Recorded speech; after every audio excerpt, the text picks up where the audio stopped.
Bridget Hadley carefully placed a cup of coffee on Raymond Thorne's desk at exactly 8:30 a.m., as she had done every Monday for the past 12 years. The vice president of information technology at Tech Advance didn't even look up from his phone, just nodded slightly in acknowledgement. For him, it was business as usual, getting everything he needed from his senior assistant without any effort on his part. Bridget stepped back toward the door, blending into the walls of the spacious office as she did so. She was 42 years old, but she looked younger thanks to her flawless, though understated makeup. Her chestnut hair was neatly pulled back into a bun, and her austere gray suit emphasized her professionalism and desire to remain inconspicuous. "Just a reminder that you have a meeting with the Argos project managers at 10, she said in her calm, slightly monotone voice. "I've prepared a summary of the latest reports and highlighted the problem areas in the system that they're likely to discuss." Raymond finally looked up from his phone and glanced at the folder Bridget had placed next to his coffee. "Okay," he said, leafing through the documents. "Has IT resolved the server issue at the Eastern Branch?" "I spoke with Carl last night.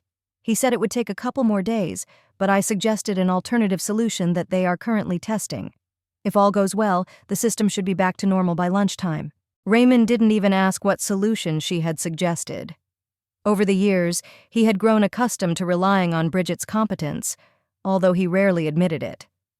At 47, Thorne still had the attractive looks of a former college athlete, and his tall stature, athletic build, and confident gait made the right impression on the board of directors. Behind the scenes, however, everyone knew that without Bridget, the department would have been in chaos long ago. "Anything else?" he asked, already returning to his phone. "No, that's all," Bridget replied, and silently left the office. Returning to her desk in the reception area, she opened her email and began sorting through dozens of messages that required her attention before the workday had even begun. Her personal space was as organized as she was, minimal personal items, functionality above all else. The only deviation from her business style was a small framed photo of Bridget and her son Miles at his college graduation last year. "Good morning, Mrs. Efficiency," came a cheerful voice from the door. Maggie Chen, the head of human resources and the only person in the company Bridget could call a friend, stood with 2 cups from the coffee shop on the first floor. "I figured you could use some real coffee after what you probably gave your boss," Maggie said, placing one of the cups on Bridget's desk. "Thanks," Bridget smiled, allowing herself to relax a little for the first time that morning. "You're always on time." Maggie sank into the chair across from the desk. At 38, she was energetic and outgoing, the complete opposite of the reserved Bridget. "How was your weekend?" she asked, sipping her latte.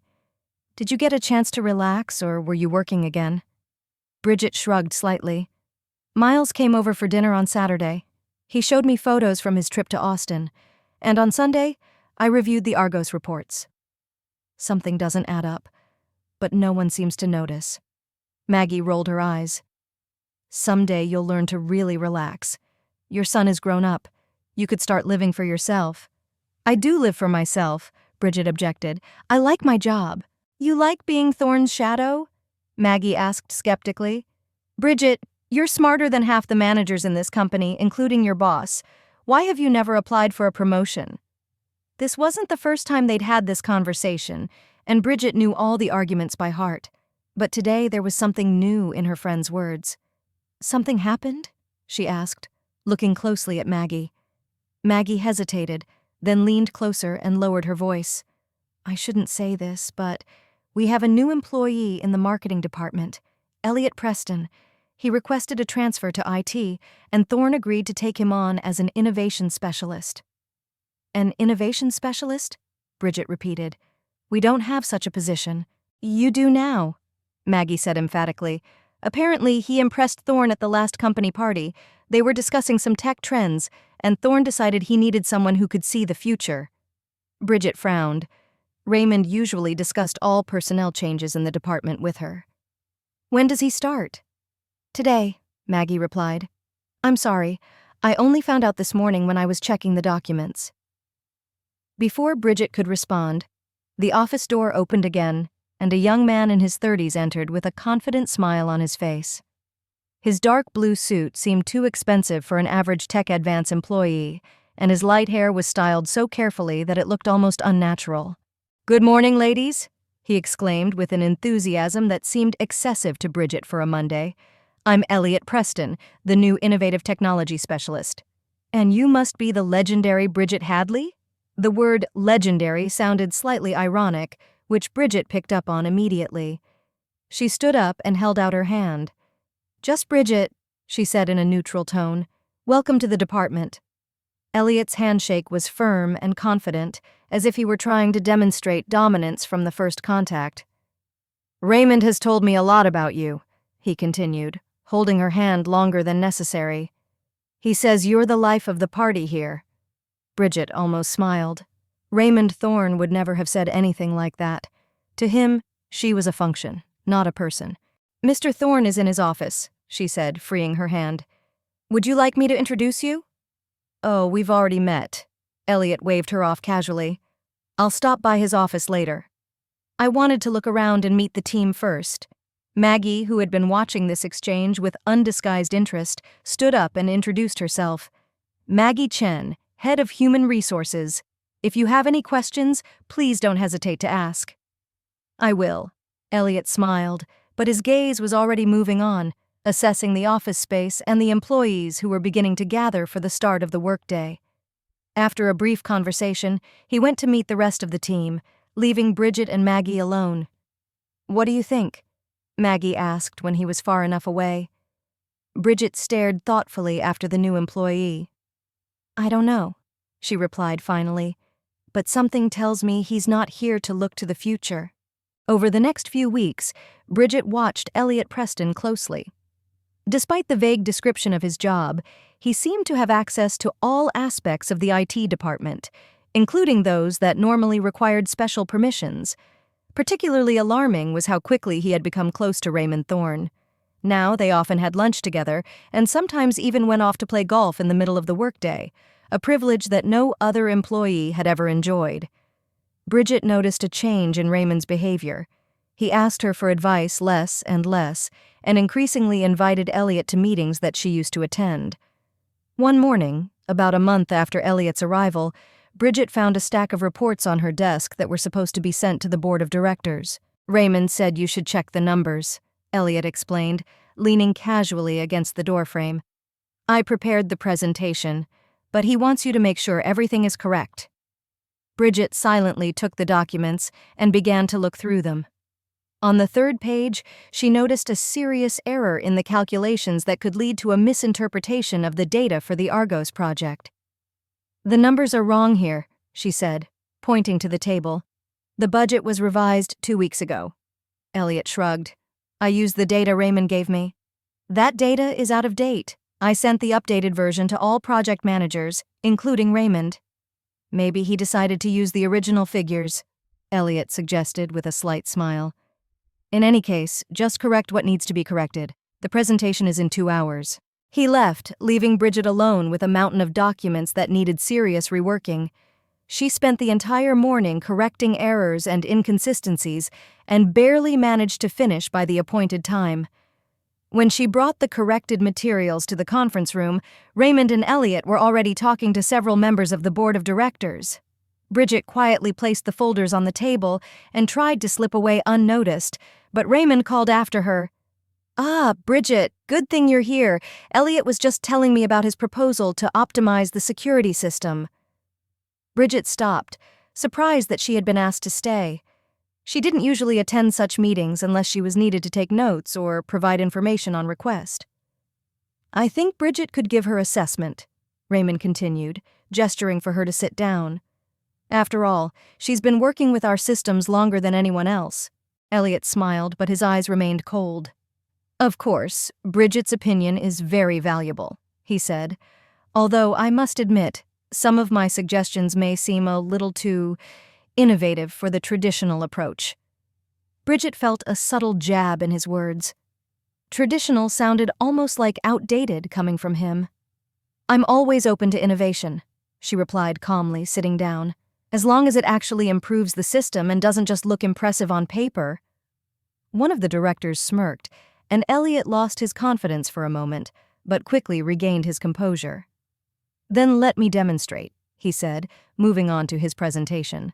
As Elliot outlined his vision for the new security system, Bridget grew increasingly concerned. His proposals sounded innovative and impressive, but she saw fundamental flaws in his approach. He clearly hadn't taken into account the complexity of the existing infrastructure and the specific security requirements that had been developed through years of trial and error. When it was time for questions, Bridget cautiously voiced her concerns. "Elliot, your approach is interesting, but I'm concerned about compatibility with our existing protocols. Implementing these changes will require a complete reconfiguration of the system, which could cause critical functions to malfunction." Elliot looked at her with an expression of condescending understanding. "Oh, Bridget, I understand your caution.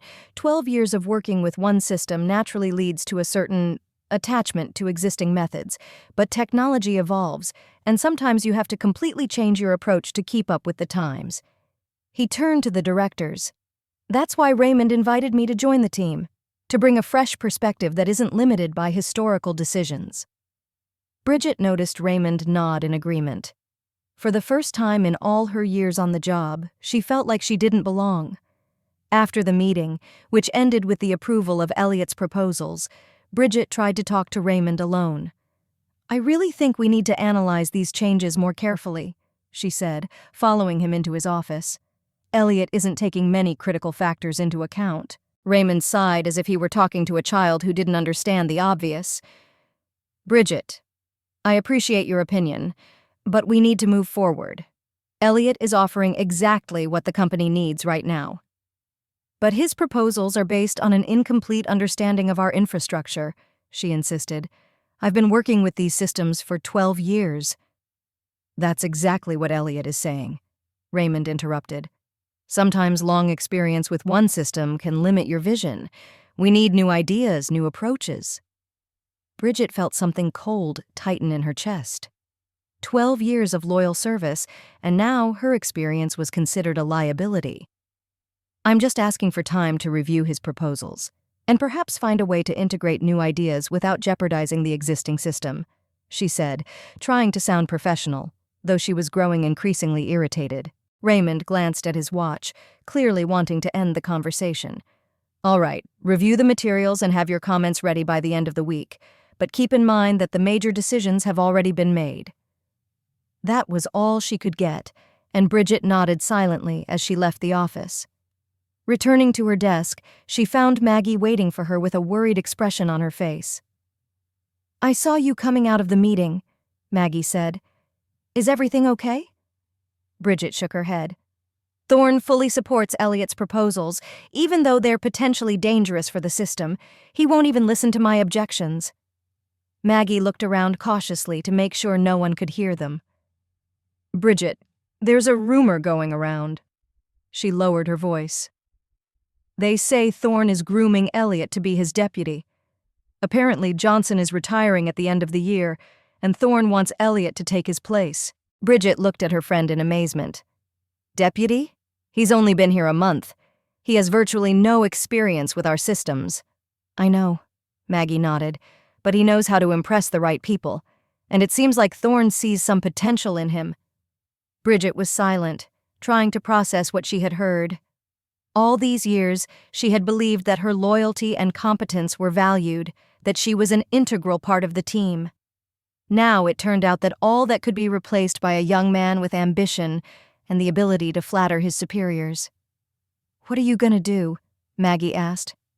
Bridget took a deep breath, gathering her thoughts. "What I always do. My job. I'll analyze Elliot's proposals, find all the problem areas, and suggest compromise solutions. If Thorne doesn't listen, that's his responsibility."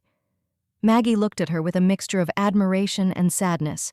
"You're too good for them, Bridget. You always have been." Bridget smiled faintly. "Maybe, but I'm not going to stoop to their level of scheming. If the system is more important to Thorne than my ego, so be it." After Maggie left, Bridget opened Elliot's presentation and began methodically analyzing each sentence, noting potential problems and risks. She understood that she was fighting not only to keep the system running, but also for her place in the company to which she had devoted 12 years of her life. And although she had never sought recognition or high office, the thought that she could simply be replaced by someone who had charmed the bosses filled her with a deep sense of injustice. Through the glass walls of the office, she could see Elliot walking confidently between the employees' desks, stopping here and there for a quick chat. People laughed at his jokes and nodded at his words. He was one of those people who could quickly win people over. Bridget had never had that talent, always preferring quiet efficiency to loud statements. Now she wondered if that had been a mistake. Perhaps she should have been more visible, sought recognition for her achievements, demanded more for herself. But even now, aware of the precariousness of her position, she couldn't bring herself to act differently than she was accustomed to, carefully, methodically, reliably. Glancing at the photo of her son on the desk, Bridget felt a surge of determination. Whatever happened, she would act according to her principles, and if Tech Advance no longer valued her contribution, perhaps it was time to consider a change. Elliot Preston's presentation was approved by the board of directors, and from that moment on, his status in the company began to rise rapidly. Raymond Thorne increasingly invited him to important meetings, consulted with him on strategic issues, and gradually expanded his authority. Just 2 months after joining Tech Advance, Elliot already had access to systems that most longtime employees were only allowed to access under strict supervision. For Bridget Hadley, these changes meant a gradual but steady shift in her role into the shadows. At first, it was small things. Raymond stopped asking her opinion on certain issues, then began assigning Elliot tasks that she had always done before. But the real blow came on Wednesday when Raymond called her into his office. "Bridget, I want you to hand over all the materials on the Argos project to Elliot," he said, without even looking up from his monitor. "He'll be overseeing that system starting next week." Bridget felt something break inside her. Argos was her brainchild, a complex security system she had spent years developing and perfecting. "Raymond," she began, choosing her words carefully, "Argos requires a deep understanding of the company's infrastructure. Elliot's only been here 2 months. And in that time, he's shown exceptional ability," Thorne interrupted. "His fresh perspective is exactly what the project needs right now." "But the system works flawlessly," Bridget objected. "Why fix something that isn't broken?" Raymond finally looked at her with a condescending gaze she was beginning to hate. "Bridget, the company is growing, and requirements are changing. It's not broken doesn't mean it's optimal. Elliot has suggested some innovative approaches that could take Argos to the next level." "What kind of approaches?" she asked, trying to keep her tone professional. "Those are technical details," Raymond dismissed.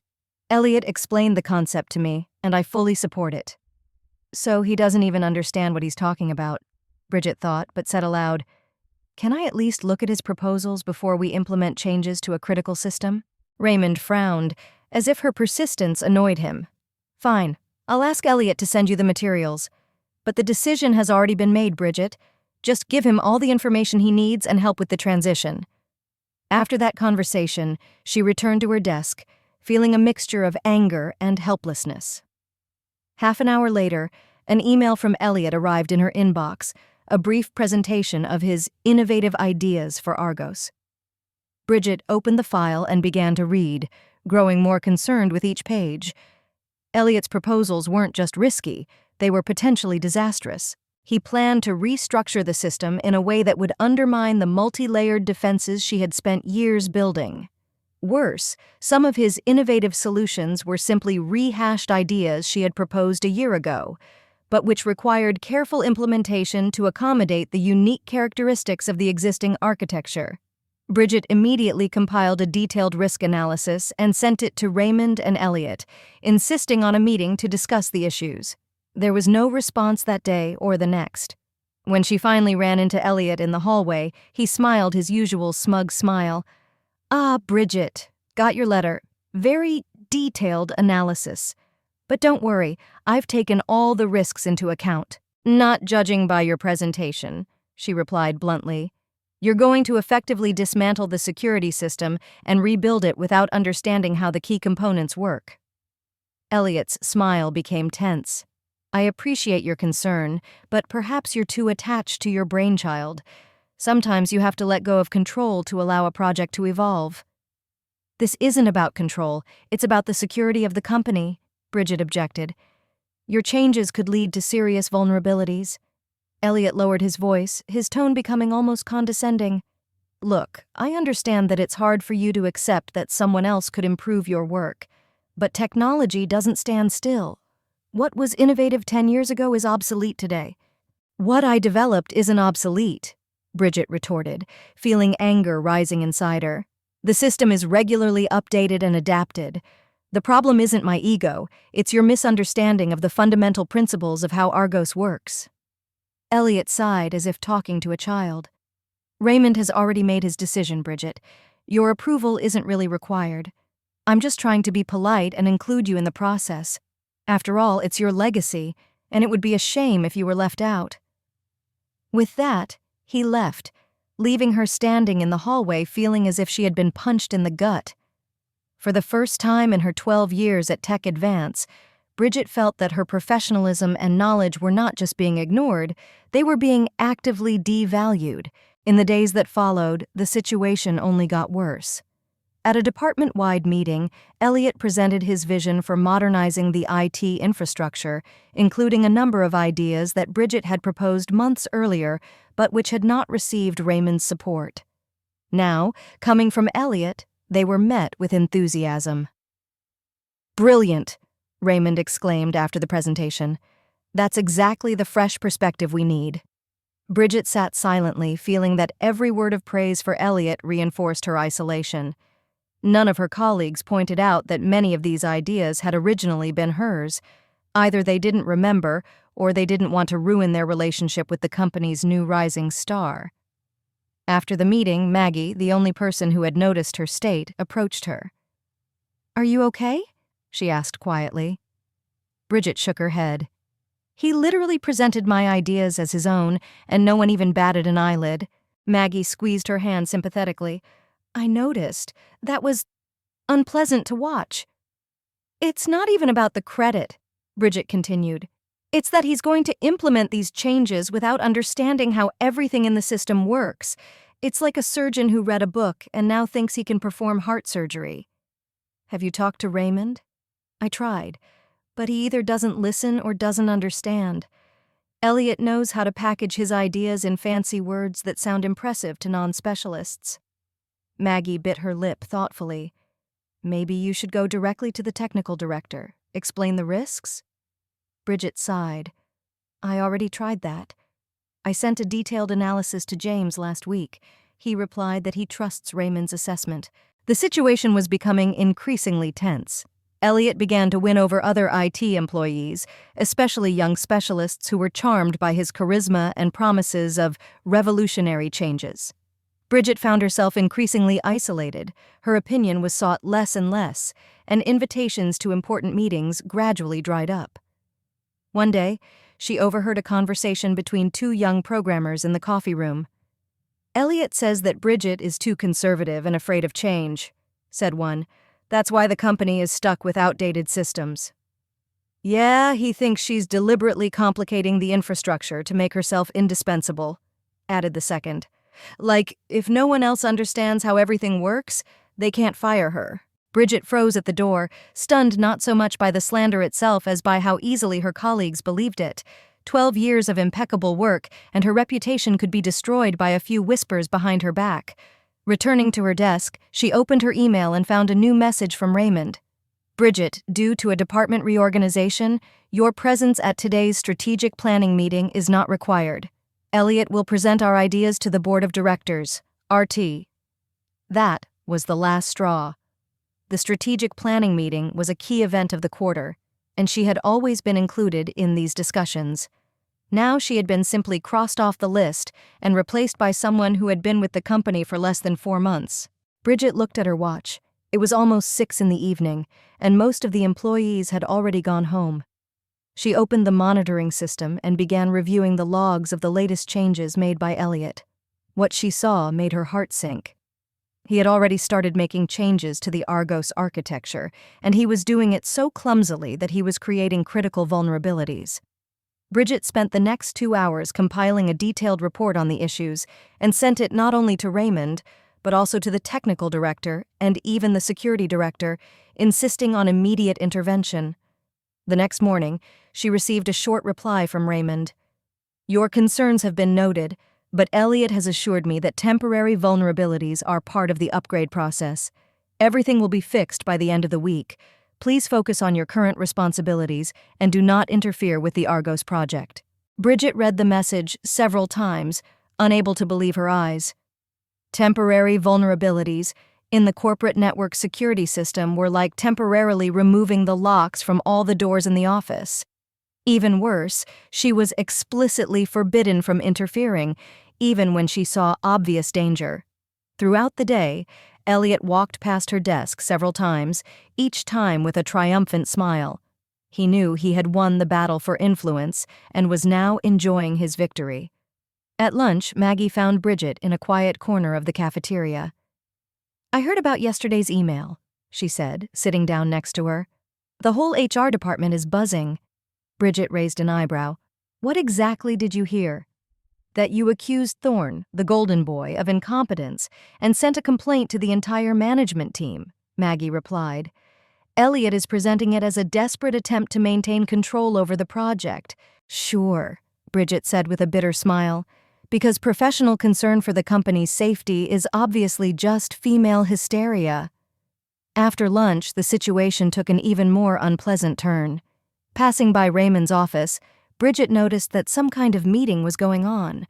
The door was ajar, and she saw not only Raymond and Elliot, but also James Lawson, the technical director, and Richard Garfield, the head of security, the very people she had sent her warning to.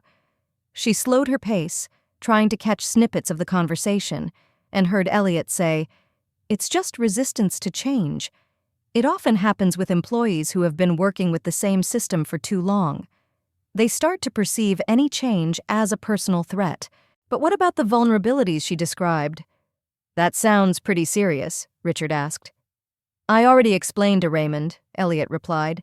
"These are temporary aspects of the transition period. We're implementing the new architecture in stages, and at each stage there's a moment when the system is rebuilding itself. It's like renovating a house. It looks worse before it looks better." James Lawson nodded thoughtfully. "And yet Bridget has always been very accurate in her technical assessments." "She was," Elliot emphasized. "But now, unfortunately, her judgment is clouded by an emotional reaction. She sees my project as a threat to her position." Bridget felt the color drain from her face. Elliot had masterfully discredited her, presenting her professional concerns as the emotional reaction of a woman afraid of change. Worst of all, the company's executives seemed to believe him. That evening, Bridget stayed late at the office. When most of her colleagues had left, she opened her terminal and began writing a script. This wasn't sabotage. She had no intention of harming the system or the company. On the contrary, she was creating a protective mechanism. Within a few hours, Bridget had written a program that automatically created backup copies of all critical Argos system configurations and data. She encrypted each copy and stored it on a remote server that only she had access to. If, or rather when, Elliot's changes caused a failure, she would be able to quickly restore the system to working order. This wasn't just a professional precaution, but also a kind of insurance for her own future. Bridget knew that her days at Tech Advance were numbered. Raymond had made it clear that she no longer fit into his vision for the department. But if disaster struck as she predicted, having backup copies and knowing how to restore the system could be her trump card. Finishing her work on the script, Bridget looked around the empty office where she had spent so many years of her life. She was saddened to think that it could all end this way, with intrigue and mistrust instead of recognition and gratitude for her years of dedicated service. But she also felt a strange sense of relief. The confrontation with Elliot and Raymond had made her realize that she had been content for too long with her role as a shadow, an invisible cog in the corporate machine. Maybe it was time to step into the spotlight and demand recognition for her value, if not at Tech Advance, then somewhere else. The next few days were spent in tense anticipation.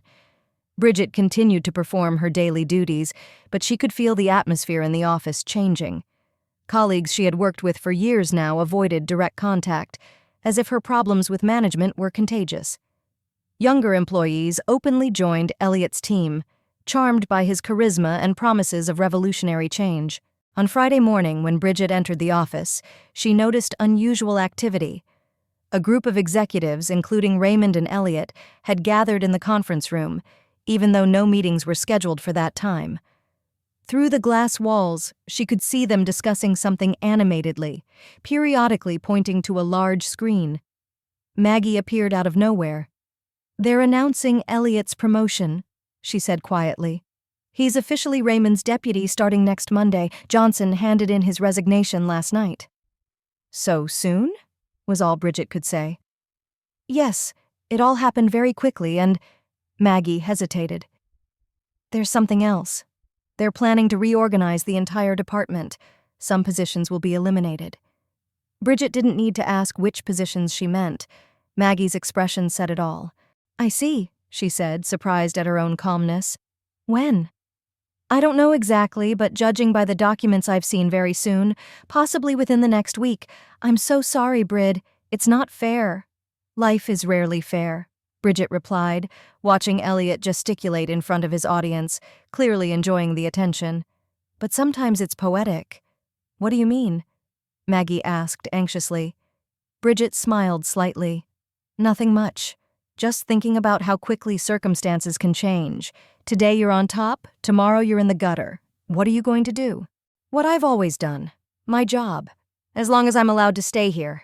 In the meantime—" Bridget looked thoughtfully at her computer, where a hidden terminal window continued to run her script, creating backup copies of the system. "In the meantime, I'll prepare for the unexpected." Bridget spent the weekend in a strange state of detachment. She tried not to think about work, kept herself busy with household chores, even invited her son Miles over for Sunday dinner, anything to distract herself from the inevitable. But thoughts of the week ahead kept intruding on her mind, causing her to replay possible scenarios over and over again. Miles noticed her unease. A tall young man with his mother's chestnut hair, but more angular features, he had inherited her keen observation skills. "Something wrong at work?" he asked, helping her wash the dishes after dinner. Bridget tried to brush it off. "Just the usual corporate intrigue, nothing new." "Mom," Miles insisted, "I can see you've barely touched your food, and you've been lost in your thoughts the whole time. This doesn't sound like the usual intrigue." She sighed, realizing she couldn't hide the truth from her son. "I'm afraid I'm going to be fired," she finally admitted. "A new employee, young and ambitious, has convinced Raymond that I'm an outdated element in the department." Miles froze for a moment, looking at her incredulously. "You? But you're indispensable there. How many times have you told me how you saved the day when everyone else was panicking?" "Apparently not loud enough," Bridget smiled sadly. "In the corporate world, it's often not what you do, but how you present it that matters. I've always been focused on my work, not on self-promotion." "That's not fair," Miles protested. "You gave that company 12 years. "Life is rarely fair, sweetie," she replied gently, "but I'll be fine. I'm 42, not 80. I still have plenty of opportunities ahead of me." She said it with more confidence than she actually felt. After 12 years at the same company, the prospect of starting over was daunting. But she didn't want her son to worry about her. "If that Thorne fires you, he's a complete idiot," Miles declared firmly. Bridget laughed, feeling the tension ease a little. "I can't disagree with you there. But let's not spend our Sunday discussing my work problems. Tell me how your project at the lab is going instead."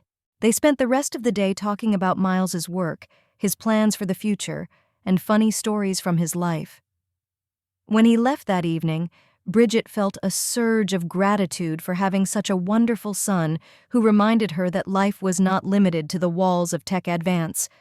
Nevertheless, when she entered the office building on Monday morning, the familiar feeling of anxiety returned. The atmosphere seemed charged, like before a thunderstorm. Her colleagues gave her strange looks, some sympathetic, others with poorly concealed curiosity. Maggie caught up with her at the coffee machine. "Have you seen the news?" she asked quietly. "What news?" replied Bridget, pouring herself a cup of coffee with a look of foreboding.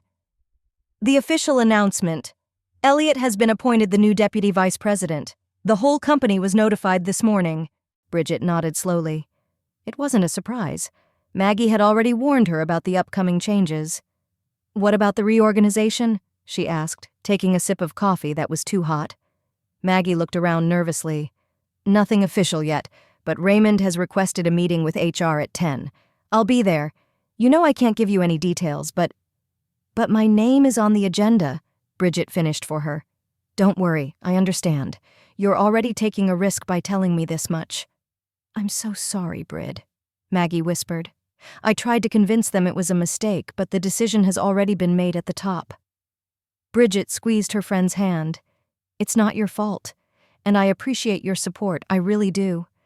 Returning to her desk, Bridget found an email from Raymond, sent just 5 minutes ago. "Come to my office at 9:30. No details, no explanation, just a short directive from the man who had been her boss for 12 years and was now about to fire her." Bridget looked at her watch. 9:15. She had 15 minutes to gather her thoughts. She opened her computer and checked the status of the system backups. Everything was ready. A complete archive copy of Argos and other critical systems was stored on a secure server. If the company needed this information, she could provide it, for a consulting fee, of course. At 9:29, Bridget stood up, adjusted her immaculate gray suit, grabbed her tablet with her notes, and headed for Raymond's office. She walked with her head held high, ignoring the stares of her colleagues. Whatever happened in the next few minutes, she would maintain her dignity. The door to Raymond's office was ajar. Bridget knocked briefly and entered.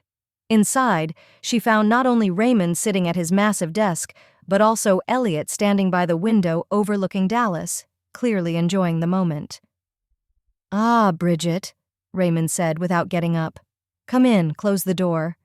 She obeyed and sat down in the chair opposite his desk, ignoring Elliot's presence. "I assume you've heard the news about Elliot's promotion," Raymond began. "Yes," she replied curtly. "Congratulations," she added, turning to Elliot with a polite smile that didn't reach his eyes. "Thank you," he replied with ill-concealed triumph. "I look forward to contributing to the company at this new level." Raymond cleared his throat, clearly feeling uncomfortable. "Bridget, due to the new department structure, we are undergoing a reorganization. Some positions are no longer in line with our vision for the future of our IT infrastructure. Including mine," she said bluntly, saving him the trouble of beating around the bush. Raymond nodded, looking almost grateful for her directness. "Yes, we've decided to eliminate the position of senior assistant to the vice president. In the new structure, Elliot will work directly with the technical team, without any middle management." "I see," said Bridget calmly, although inside she was seething with anger and resentment. "When does this take effect?" "Immediately," replied Raymond, taking an envelope out of his desk drawer. "Here are all the documents, including the compensation package. The company is offering 3 months' salary as severance pay, which exceeds our standard obligations." He handed her the envelope, which she accepted without opening. "What about the handover?" she asked. "I have several projects that need attention." "Elliot is already aware of all current initiatives," Raymond said, avoiding her gaze. "We discussed this last week." So they had been planning her dismissal for a long time, without even having the decency to warn her in advance. Bridget felt a wave of cold anger rising inside her. "So you've already decided everything behind my back," she said in an even voice. 12 years of loyal service, and you didn't even give me a chance to pass on my knowledge properly." Raymond at least had the decency to look a little embarrassed. "Bridget, it was a difficult decision, but business is business. We're moving in a new direction, and I don't fit into it," she finished for him. "Yes, I've heard that song before." Elliot decided to intervene, his voice soft, almost sympathetic, which only added to the insult. "Bridget, I understand this is a difficult moment, but sometimes companies need to refresh. New ideas, new approaches. It doesn't diminish your contribution over the years." Bridget turned to him, and something in her gaze made him take a step back. Don't be hypocritical, Elliot. We both know you've been working to get me out of the way since you got here. Want my advice? Don't get too comfortable in your new position. In the corporate world, there's always someone younger and more ambitious than you. Elliot frowned, but before he could respond, Raymond interjected. Let's keep this professional, he said. Bridget, I understand your disappointment, but the fact remains. We don't promote assistants to management, no matter how valuable their contribution. Elliot came with experience in strategic planning and innovative thinking that our team lacked. Those words hit harder than the dismissal itself. For 12 years, she had performed duties that went far beyond those of an assistant, solving complex technical problems, developing security systems, training new employees, and all the while being viewed as nothing more than a secretary who brought coffee. I understand, she said, standing up. In that case, I won't take up any more of your time. I'm sure you have many important strategic decisions to discuss.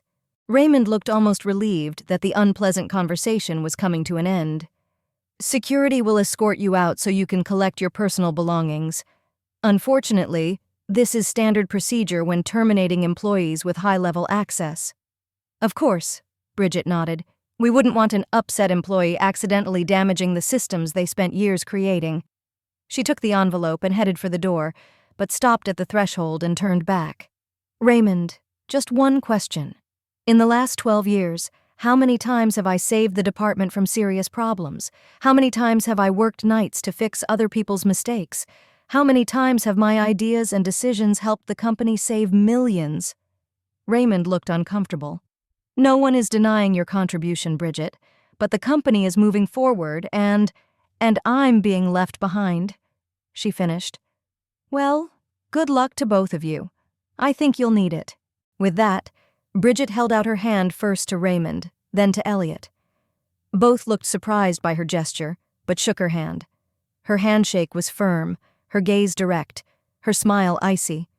Goodbye, she said, and left the office with her head held high. A security guard was already waiting at her desk, a young man named Derek with whom she often worked on IT security issues. He looked embarrassed and avoided her gaze. Hi, Derek, she said amiably, deciding not to complicate the situation. Looks like you're my escort service today. Sorry, Bridget, he muttered, just following orders. I understand, she nodded. Don't worry about it. There was almost nothing to pack. In 12 years of working there, Bridget hadn't accumulated many personal items in her office. A photo of her son, a couple of books, a mug with "Best Mom Ever" written on it, a gift from Miles from his school days. Everything fit into a small box that Derek provided. As she gathered her things, her colleagues glanced at her, but few came over to say goodbye. Some were too embarrassed, others probably afraid of being associated with someone who had fallen out of favor. Corporate culture at its worst. Maggie was the exception. She ran over to Bridget's desk, ignoring the security guards, and gave her a big hug. This is so wrong, she whispered. I'm going to miss you. Me too, Bridget replied, hugging her back. Hang in there, and don't let them forget what real professionalism is. When all her belongings had been gathered, Derek escorted her to the elevators. Passing through the office where she had spent a significant part of her adult life for the last time, Bridget maintained a calm exterior. But inside, her emotions were raging. Anger, resentment, fear of the unknown, and, somewhere deep down, a strange sense of freedom. At the elevator, Derek shifted awkwardly from foot to foot. I need to take your badge and company phone, he said. Bridget silently handed him her plastic badge and corporate phone. Thanks for everything you've done for IT security, Derek added quietly. I've learned a lot from you. This small gesture of gratitude from a young employee unexpectedly touched her more deeply than she could have imagined. Thank you, Derek, she said with a sincere smile. Good luck. The elevator doors opened, and Bridget stepped inside, glancing back one last time at the office where she had spent 12 years of her life. The doors closed, cutting her off from her past. Stepping out of the building into the bright spring day, Bridget felt strangely disoriented. It was only 10:30 in the morning, and her whole world had already fallen apart. What should she do now? Go home? Look for a new job? Scream? Cry? She chose the simplest option, to get in her car and drive home to the quiet suburbs of Dallas, where she had a small but cozy house that she had bought 8 years ago after her divorce. When she got home, Bridget did the first thing that always helped her cope with stress. She made a cup of strong tea and sat on the porch, looking at the neat front garden. Here, in the quiet of her home, she finally allowed herself to feel the full depth of what had happened.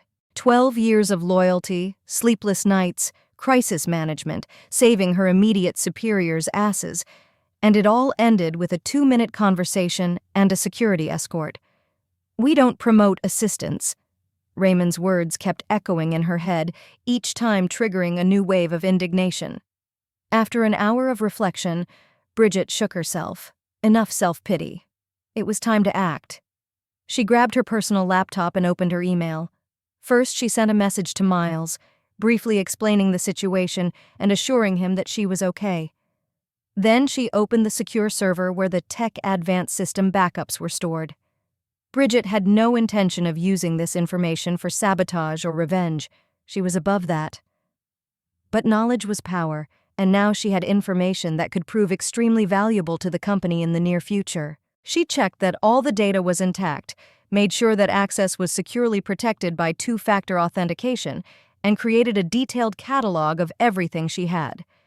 Then she wrote a brief instruction manual for restoring the system in case of a serious failure. Not too detailed, but enough to understand the general process. By 3 o'clock in the afternoon, she had finished the technical part of her plan and moved on to the next stage, looking for new opportunities. Bridget updated her resume, highlighting the technical skills and project management experience she had gained over the years. She avoided mentioning the title assistant, instead using more accurate descriptions of her actual duties and accomplishments. She then sent messages to several former colleagues who had left Tech Advance for other companies. She didn't ask for a job directly, but mentioned that she was looking for new opportunities after a change in corporate direction at her former company. As she ended this long day, Bridget felt a strange mix of emotions. On the one hand, she was still deeply hurt by how she had been treated after so many years of loyal service. On the other hand, she was filled with a strange sense of possibility. For the first time in a long time, her future was not predetermined by the routine of corporate life. That evening, Miles called, excited by the news of his mother's dismissal. "How are you?" he asked, concern in his voice. "You know," Bridget replied, surprised at her own words. "Actually, better than I expected. Of course, I'm still angry, but I also feel relieved? Free? It's hard to describe. I can come over if you want," Miles offered. "Take a couple of days off and spend some time with you." "No, sweetie," she smiled, though he couldn't see it over the phone. "I'm fine, really, and I already have a plan." "What is it?" he asked curiously. "It's still taking shape," she replied. "But I feel like everything will be okay. Maybe getting fired is exactly what I needed to get out of my comfort zone and find something truly worthwhile." After talking to her son, Bridget went out to the backyard of her house and sat down in a deck chair, looking up at the starry sky. For the first time in many years, she wasn't thinking about the work she had to do tomorrow, the crises she had to prevent, or Raymond's whims she had to satisfy. She was free from all of that, and as she gazed at the stars, somewhere deep inside her, she began to feel that the dismissal that had seemed like the end of her career might turn out to be the beginning of something much better. Meanwhile, on a secure server, the encrypted backup copies of all Tech Advance's systems were waiting for their moment. Not as a tool for revenge, but as insurance for the future. Bridget Hadley had always been a cautious woman, and now that trait could prove to be her most valuable asset. Elliot Preston's first official day as Deputy Vice President began with pomp and ceremony. Raymond Thorne had called an emergency department meeting to introduce his new deputy. The conference room was packed with employees, many of whom were still reeling from the sudden disappearance of Bridget Hadley just a day earlier. "Ladies and gentlemen," Raymond began with a broad smile, "I am pleased to introduce Elliot Preston, our new Vice President of Information Technology. In his short time with our company, Elliot has demonstrated an exceptional talent for innovation and strategic thinking. Under his leadership, we will take our IT infrastructure to a whole new level. Elliot, dressed in an impeccable dark blue suit, stepped forward, exuding confidence. His blonde hair was styled with such perfection that it seemed almost unreal, and his smile was as white as the teeth of an ambitious corporate rising star. "Thank you, Raymond," he said, glancing around the audience. "I am deeply honored by this trust and am ready to begin transforming our systems. For too long, tech advance has relied on outdated approaches and architectures. The time for change is now." Some of the junior employees applauded, charmed by his charisma. The more experienced professionals exchanged concerned glances, especially those who had worked closely with Bridget and knew the true value of the systems she had created. Carl Jensen, head of the systems administration team, dared to raise his hand. "Elliot, congratulations on your appointment," he said, trying to sound neutral. "I'd like to clarify what your immediate plans are for Argos. Bridget has expressed some concerns about the proposed changes." Elliot interrupted him with a gesture, not hiding his slight irritation. "I appreciate your concern, Carl, but I think we can all agree that Bridget's view was somewhat conservative. Her concerns were based on an outdated understanding of modern technology. My plan to modernize Argos has already been fully approved by management, and we are beginning its implementation today." Raymond nodded with the air of someone who fully supported his protégé, although it was obvious that he himself understood little about the technical details. "Elliot presented a very impressive strategy to the board," he added. "We expect significant improvements in efficiency and safety." After the meeting, Carl lingered with several of his colleagues. "I don't like this," he said quietly. "Elliot is talking about rewriting the Argos core, but from what I saw in his plan, he doesn't understand how deeply integrated that system is with everything else." Mara Chang, a senior developer, nodded in agreement. "I looked at his presentation. It looks impressive to management, but from a technical standpoint, it's a disaster. He wants to implement the changes all at once without phase testing." "Maybe we should talk to him," suggested Jason Parker, a security specialist. "Explain the problems?" Carl smiled bitterly. "Bridget tried. You saw how that ended for her." Returning to their desks, the technical specialists watched with concern as Elliot began assembling a team to implement his plan immediately. He deliberately chose younger employees, those who were impressed by his confidence and promises of revolutionary changes. He carefully avoided experienced developers who might notice problems. By noon, Elliot had gathered his chosen ones in the conference room for a detailed briefing. "What we do today," he announced with the air of a commander before a decisive battle, "will change the future of tech advance.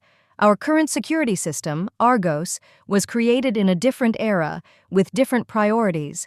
My new architecture will not only strengthen security, but also increase the performance of the entire network by 30%. The young specialists nodded enthusiastically, ready to follow their new leader. Elliot handed out assignments, assigning specific components of the system to each developer, and set extremely tight deadlines. The major changes had to be implemented by the end of the day. "But shouldn't we test it in an isolated environment first?" one of the junior programmers dared to ask. Elliot smiled indulgently. "In an ideal world, yes. But we live in a reality where speed matters. Our competitors are not sleeping. Besides, my plan is so carefully thought out that the risk is minimal."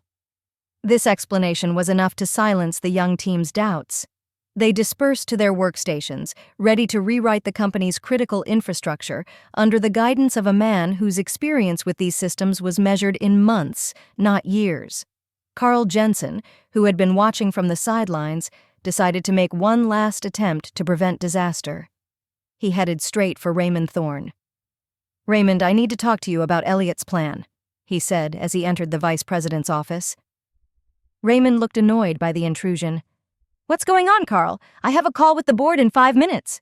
"Elliot is planning to implement major changes to Argos today without any prior testing," Carl explained. "This is extremely risky. Argos isn't just a separate system. It's the foundation of our security, connected to everything from customer data to financial transactions." Raymond sighed. "Carl, we've already discussed this." Elliot presented a comprehensive upgrade plan that was approved at the highest level. "If you have specific technical concerns, discuss them with him." I tried, Carl replied. He won't listen. Raymond, I've been working here for 8 years. Trust me, what he's planning could cause a serious system failure. Your concerns have been noted, Raymond replied dryly. But the decision has been made. Elliot has been given carte blanche to implement his vision. If you have a problem with subordination, perhaps you should reconsider your position in the company. The threat was barely veiled. Raymond made it clear that anyone who stood in the way of change could suffer the same fate as Bridget. Carl realized that further arguments were useless. Understood, he said briefly. I hope you're right about Elliot.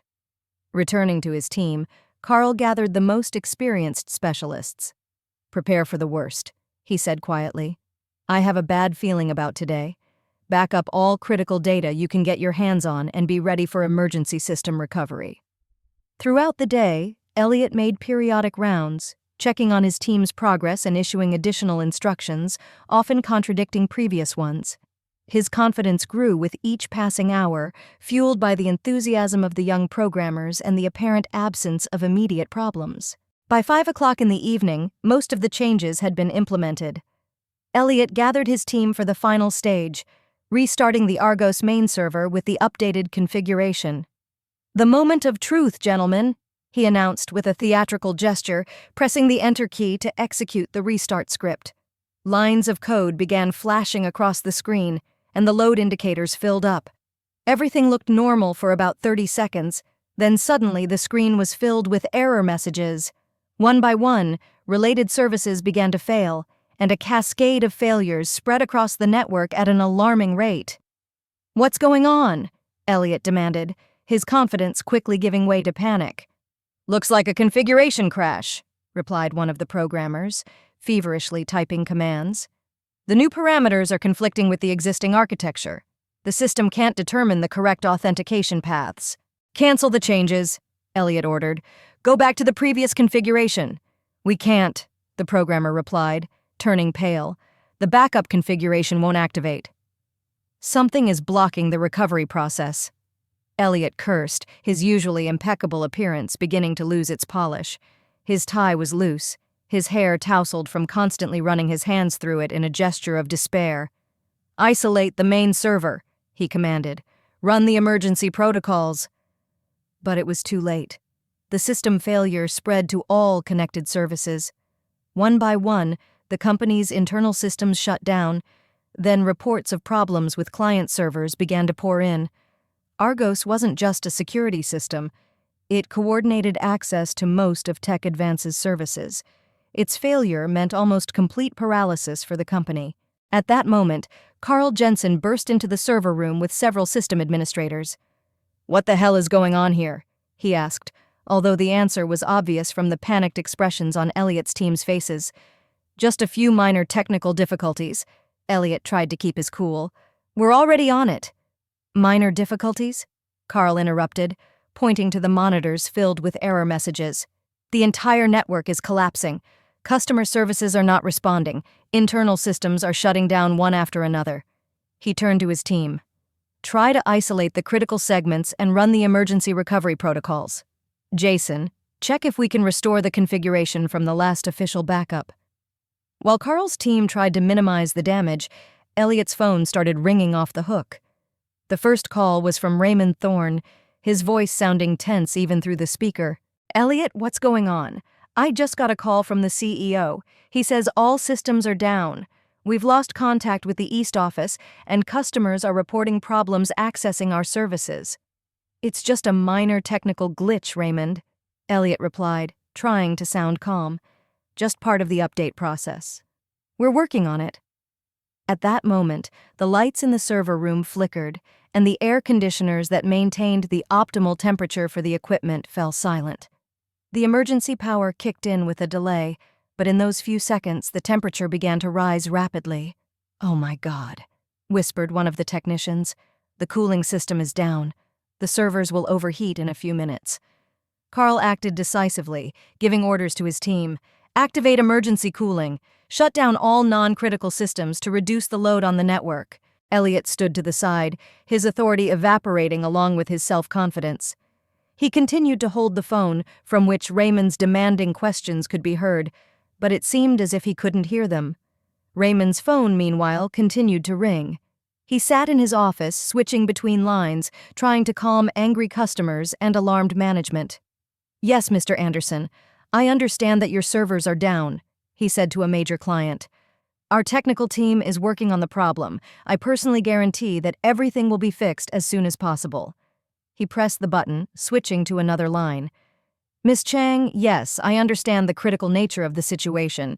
No, it's not a hacker attack, it's an internal technical problem. We've already—" Before he could finish his sentence, he saw the light on another line flashing, a call from the CEO. Raymond took a deep breath before answering. "Jeffrey, I understand your concern," he began. "The situation is under control. Elliot and his team—" "Under control?" The CEO's voice boomed.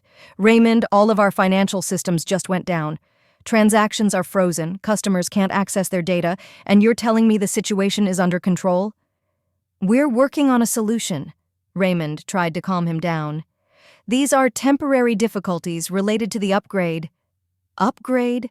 You told me that Elliot's plan was safe and effective, that it wouldn't affect current operations. What the hell happened?" Raymond had no answer. His gaze fell on Bridget's empty desk outside his office, the desk of a woman who had prevented crises like this for years, often without his knowledge, and whom he had fired to make room for the man who had just brought down the company's entire IT infrastructure. The next hour was chaotic. Technical teams tried to restore key systems, but without the correct Argos configuration, every attempt led to new problems. The official backups, which should have been activated automatically, didn't work. Elliot's changes had also affected the backup system. By 7 p.m., the situation had become critical. Most customer systems had been down for over 2 hours, which meant a breach of service-level agreements and potential fines of millions of dollars. Internal systems were in a state of partial recovery, but key services were still down. Raymond called an emergency meeting with all technical management, including Carl and other experienced specialists who had previously been removed from the upgrade project. "What is the status of the recovery?" he asked, his face gray with stress. "We've stabilized the servers," Carl replied, "but Argos is still down. Without it, we can't fully restore the network. The changes made by Elliot's team have fundamentally disrupted the system architecture." "Can we restore the previous configuration?" Raymond asked, avoiding looking at Elliot, who sat in the corner of the room, having lost all his previous confidence. "We're trying," said Jason, the security specialist, "but the official backups are also corrupted. The changes affected the entire backup infrastructure." "How long will it take to restore the system from scratch?" Raymond asked, a hint of desperation in his voice. Carl and Jason exchanged grim glances. "Days," Carl replied. "Possibly weeks for a full recovery. And even then, there's no guarantee that all the configurations will be correct. Some of the knowledge about the system existed only in Bridget's head." At the mention of Bridget's name, a heavy silence fell over the room. Everyone present understood the implication. The person who could have solved this problem had been fired just the day before. "Well," Raymond said finally, making a difficult decision, "it looks like we have no choice. We need to contact Bridget." "I don't think she'll agree to help," Carl said quietly. "Not after how they treated her." "She has no choice," Elliot objected, speaking up for the first time. "She signed a contract that obliges her—" "Shut up, Elliot!" Raymond interrupted sharply, not hiding his irritation. "You've done enough. Carl, do you have Bridget's contact information?" Carl nodded. "Yes, I have her personal number." "Call her," Raymond ordered. "Tell her it's an emergency. Tell her—" He paused for a moment, realizing the full extent of his mistake. "Tell her we admit our mistake and need her help. Offer her whatever compensation she wants." Carl took out his phone and dialed the number, putting it on speaker. After 3 rings, Bridget Hadley's calm voice answered. "Carl? What's going on?" There was no surprise in her tone, as if she had been expecting the call. "Bridget, we have a crisis," Carl began. "Argos is completely down. All systems are either down or unstable. Elliot implemented his changes and everything crashed." There was a short pause on the line. I'm surprised it took a whole day, Bridget finally said, a hint of bitter satisfaction in her voice. I expected it to happen within the first hour. Bridget, Raymond interjected, moving closer to the phone. This is Raymond. I understand you have every reason to refuse, but the company is in a critical situation. Clients are losing millions. Oh, so now you need my help? Bridget interrupted. I wonder what has changed since yesterday when you told me we don't promote assistants. Raymond grimaced at his own words. I was wrong, he admitted. We were all wrong. Your experience and knowledge of the systems are invaluable. Please, Bridget, help us. The company is willing to offer any compensation. It's not about compensation, Raymond, she replied. It's about respect. It's about recognizing the value of knowledge and experience over empty promises and fancy presentations. She paused for a second, then continued. But I won't let your stupidity hurt your clients. I'll be there in 30 minutes. And Raymond, I will not work under Elliot. I am taking full control of the recovery process, or I will not come in at all. Agreed, Raymond replied quickly, ready to accept any terms. Full control. Thank you, Bridget. After the call ended, a heavy silence hung in the room. Raymond turned to Elliot, his eyes narrowed with anger. You, he said quietly but with undisguised fury. You promised a revolution, and you brought about an apocalypse. Why the hell did you ignore all the warnings? Why didn't you test it before implementation? Elliot looked like a shadow of his former self, his confidence gone, leaving only a confused young man who realized the magnitude of his mistake. I was sure my plan would work, he muttered. Bridget exaggerated the risks to maintain control. Exaggerated? Raymond exclaimed. Look around you. The whole company is paralyzed. The clients are furious. The board of directors is demanding an explanation. And all because you were too confident to listen to someone with 12 years of experience working with these systems. Raymond sank into his chair, suddenly realizing that the crisis would affect not only the company, but also his own career.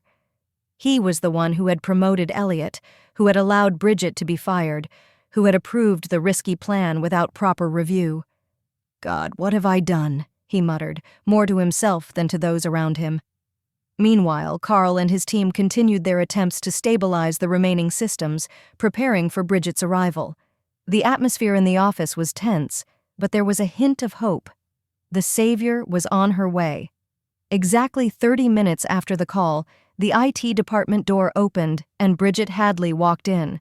Unlike yesterday, when she left with her head held high, holding back her emotions, today she radiated the calm confidence of someone who knows their worth. She was wearing the same gray suit, but she carried herself differently, not like a shadow of her superiors, but like a specialist on whom the fate of the company depended. All heads turned toward her, and in the ensuing silence, Raymond Thorne rose from his seat, ready to beg for the salvation of the woman he had deemed unworthy of respect just a day ago. Bridget Hadley stood in the doorway of the Tech Advanced server room, assessing the situation with a calm, professional gaze. Chaos reigned around her. Technicians worked feverishly behind monitors filled with error messages. The smell of overheated electronics hung in the air, and system warnings blared continuously from the speakers. Raymond Thorne hurried toward her, his usually perfectly coiffed hair disheveled, his tie loosened, and his face frozen in the expression of a man who had been backed into a corner. Bridget, thank you for coming, he began, extending his hand. The situation is critical. She ignored his hand and interrupted him. How big is the problem? She asked in a businesslike tone, turning to Carl, who had followed Raymond. Argos is down completely, Carl replied, relieved to see his former colleague. A cascade failure has affected 90% of the systems. Customer services have been down for almost 3 hours. The Eastern branch is completely offline. Financial transactions are frozen. Bridget nodded, as if she had been expecting to hear just that. Backup copies? Damaged, Jason replied, joining the conversation. The changes also affected the backup system. Of course, said Bridget with a weak smile. Elliot never understood how deeply integrated the systems were. At the mention of his name, Elliot Preston, standing off to the side, cringed even more. There was no trace of his former self-confidence. "Bridget," Raymond tried again, "I understand that you have every reason to refuse to help us, but—" "My terms," she interrupted, looking him straight in the eye. "I work as an independent consultant at a rate of $2,000 an hour.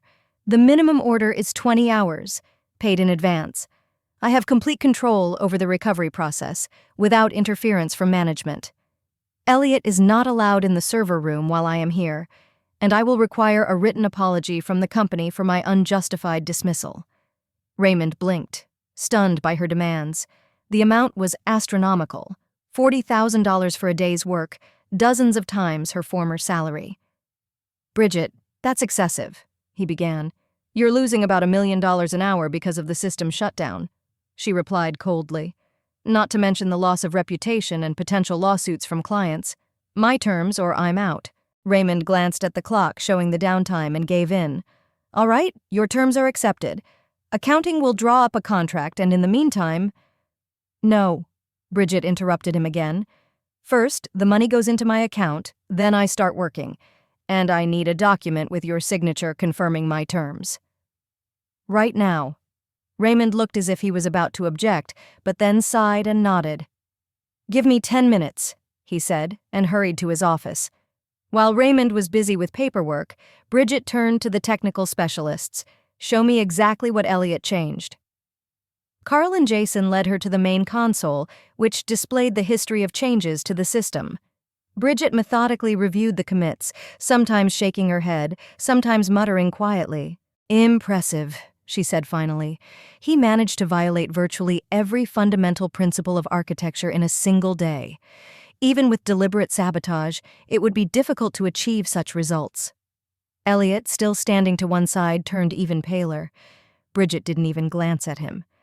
15 minutes later, Raymond returned with the documents and a tablet for digital signatures. "Everything's ready," he said. "Accounting has confirmed the transfer. Here are the documents confirming your terms." Bridget carefully read the contract, made a couple of minor corrections, signed it, and only then turned to the team. "Okay, let's get to work." She sat down at the main console, asked all non-technical staff to leave the server room, and began quickly typing commands. Her fingers flew over the keyboard with the confidence of someone who knew the system like the back of her hand. "Jason," she said to the security specialist, "I need access to an external secure server. Here's the IP address and login details." Jason looked puzzled. "What server is that? It's not on our network." "Of course not," Bridget replied. "It's my personal cloud server. It stores backups of all Tech Advance's critical systems, including the complete configuration of Argos." The room fell silent. Carl was the first to grasp the implication. "You made backups before you left?" Bridget smiled slightly. "I've been making regular backups for the past few months, ever since Elliot started making his innovative changes. It's insurance for exactly this kind of situation."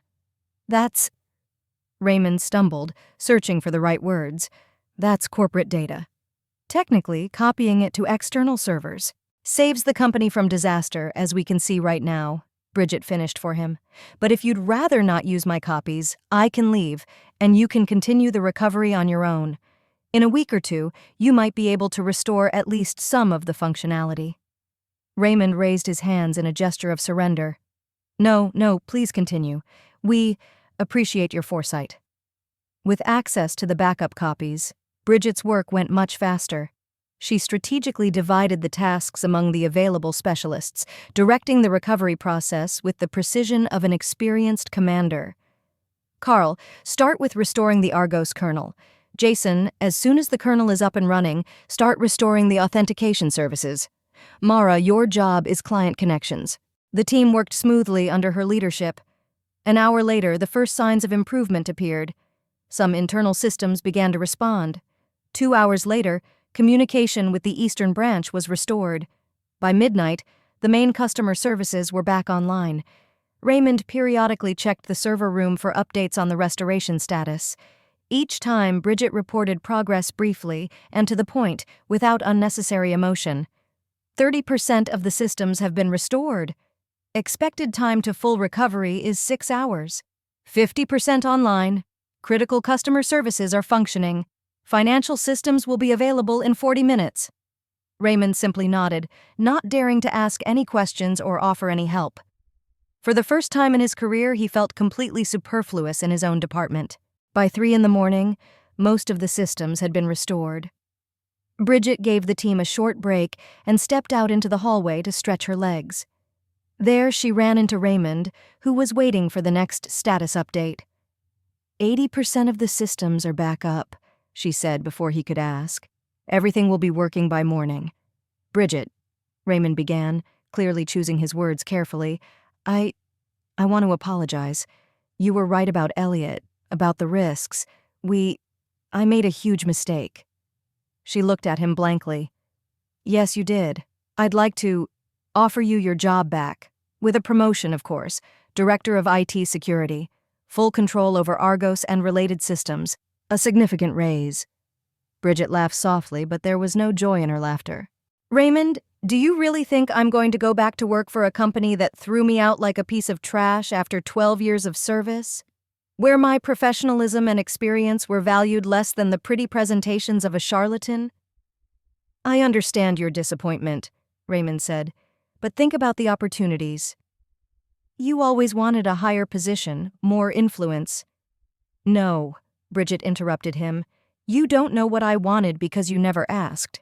You only saw me as an assistant, even though I was actually managing most of the company's IT infrastructure. She paused, allowing her words to sink in. By the way, I've already accepted an offer from Tech Solutions. Raymond paled. Tech Solutions was Tech Advance's main competitor. When? Was all he could ask. Yesterday, Bridget replied. They've been watching my work for years and were more than happy to offer me the position of technical director when they found out I was available. But that's a conflict of interest. Your contract with us. My contract was terminated by you, she reminded him. And now we have a consulting agreement that does not restrict my work with other companies in any way. Don't worry, Raymond. I'm a professional. I won't use Tech Advance's confidential information against you, but I also won't go back to a company that doesn't value its employees. With that, she returned to the server room, leaving Raymond standing in the hallway with a look of utter defeat on his face. By 7 a.m, all Tech Advance systems were fully restored. Bridget ran final checks, made sure everything was running smoothly, and gathered the team for a final briefing. The restoration is complete, she said. I've made some improvements to the backup system to prevent this from happening again. I've also prepared detailed documentation on the Argos architecture, something I've always wanted to do but never found the time for due to constant urgent tasks. She handed Carl a flash drive. Everything you need to know about the system is here. Don't let anyone make any changes without thorough testing. Carl accepted the drive gratefully. Thanks, Bridget, for everything. She smiled. For the first time in this long night, it was genuine. Take care of the company, guys, and don't let management forget how valuable you are. Leaving the server room, Bridget headed for Raymond's office to formally conclude the consulting agreement. He was waiting for her, looking several years older than he had that night. All systems are restored and functioning normally, she reported. I've fulfilled my part of the contract. Thank you, Raymond said quietly. You saved the company, and probably my career. I'm not so sure about the latter, Bridget remarked. The board of directors is unlikely to be pleased with how you handled the situation. Raymond nodded, acknowledging the obvious. I'll accept the consequences of my decisions. So will Elliot. By the way, where is he? Bridget asked, suddenly realizing she hadn't seen Elliot since she arrived. In his office packing his things, Raymond replied. His dismissal was the board's first demand when they learned of the extent of the disaster. Bridget expressed neither joy nor regret at this news. And you? Raymond sighed. I've handed in my resignation. They haven't made a decision yet, but I doubt I'll remain vice president after such a failure. Bridget nodded. Part of her felt satisfaction that justice had prevailed, but another part, the part that had worked with this man for 12 years, felt a slight sadness. Well, good luck, Raymond, she said, holding out her hand. This time he shook her hand, meeting her gaze. You too, Bridget. Tech Solutions is lucky to have you. She turned to leave, but paused in the doorway. "You know what the biggest mistake was?" she asked without turning around. "Not that you believed Elliot. It was that you never saw me as anything more than an assistant, even when I was doing the work of a technical director." With that, she left the office and headed for the elevators, feeling strangely light. 12 years of her life had been spent in that building, but for the first time in a long time, the future seemed full of possibilities. 3 months later, Bridget Hadley sat in her spacious office at Tech Solutions overlooking Dallas. The same photo of her son stood on her desk, but now it was joined by other personal items. She no longer wanted to be invisible. Her phone rang, and she answered by pressing the speaker button. "Bridget Hadley speaking." "Bridget, it's Maggie. Do you have a minute?" The voice of her former colleague from Tech Advance brought a smile to her face. "Of course, Maggie. How are things at the old fortress?" "A lot has changed," Maggie replied. "Raymond got fired after all. The board appointed a new vice president of IT, Carl Jensen." Bridget raised her eyebrows in surprise. "Carl? That's unexpected." "Yes, and the first thing he did was reorganize the department. Now we have an official position of Director of IT Security. And you know what's interesting? They're looking for specialists from outside the company because no one inside the company has the necessary skills." Bridget laughed. "Better late than never. I'm happy for Carl. He deserves the promotion." "He asks about you a lot," Maggie said. "Everyone does. You've become something of a legend after that incident. The woman who saved the company and left for the competition? I hope it's a good legend and not a cautionary tale for disobedient managers," Bridget joked. "More like a lesson for management about the importance of valuing their employees," Maggie replied. "By the way, have you heard about Elliot?" "No, what about him?" "After he was fired, he tried unsuccessfully to find a job in IT. His reputation took a big hit. In the end, he switched to marketing. At least his eloquence can't cause any technical damage there." Bridget shook her head. She didn't feel any schadenfreude about Elliot's fate, just relief that he could no longer jeopardize critical company systems. "How are things at Tech Solutions?" Maggie asked. "I hear you're working wonders." "Things are going well," Bridget replied modestly. "They value me here for my knowledge and experience, not my ability to make coffee. And you know what's most amazing? Here, I can speak at meetings and people actually listen." "I'm so happy for you," Maggie said sincerely. "You deserve it." After their conversation, Bridget turned to the window, looking out at the city below. She thought about the journey she had taken over the past few months, from an invisible assistant to a respected technical director whose opinion was valued and whose decisions carried weight. A notification flashed on her computer, an invitation to a board meeting to present her new IT security strategy. Bridget smiled and began gathering her materials. Unlike Elliot, she wasn't going to rely on empty rhetoric and pretty slides. Her presentation, like all her work, would be based on facts, experience, and careful analysis. For 12 years, she had been a shadow, supporting Tech Advance's IT infrastructure. Now she was a force to be reckoned with. And although the road to get there had been rocky, Bridget couldn't help but admit that, in the end, getting fired had been the best thing that had ever happened to her career. Sometimes you had to clip your wings to realize that you could always fly higher.